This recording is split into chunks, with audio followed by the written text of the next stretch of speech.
Okay, hi. My name is Elaine Gossard. I'm a sophomore mechanical engineering student. This is Anna Johnson, a senior mechanical engineering student, and JJ Hobbs, a junior mechanical engineering student.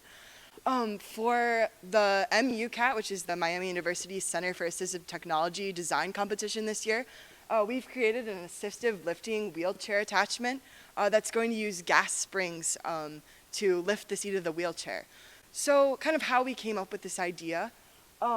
One of the biggest issues facing caregivers of people with disabilities is the physical strain that they take onto their bodies when transferring the patient that they're giving care to from their wheelchair to their bed or to another chair that they're being transferred to.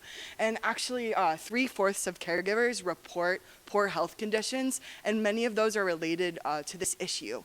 So one of the things that we wanted to do was create a solution that eliminated the vertical component of lifting in order to increase the ergonomic safety for caregivers. When we were coming up with this solution, there were three things we kind of looked at. We wanted a low-cost solution, which also came with a low-energy solution. We wanted to maintain the safety of both the caregiver and of the patient. And then we also wanted to create a solution that was portable, which is kind of where we got the attachment idea. So from this, we followed the design process and came up with concept designs.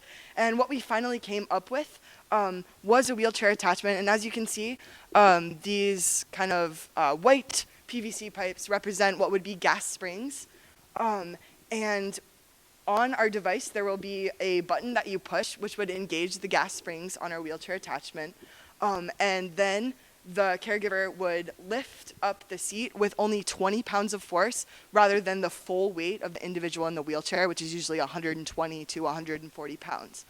So like JJ just showed us, the wheelchair seat would lift up like that, and then the caregiver could transfer the patient from the wheelchair to their bed or to the other chair that they're transferring them to.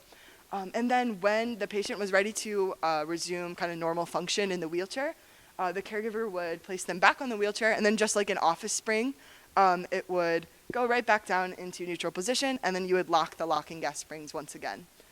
This project kind of has a personal value to JJ and I, as we both know and have close people in our lives who do care for individuals with disabilities. So that's kind of how we got involved with this project.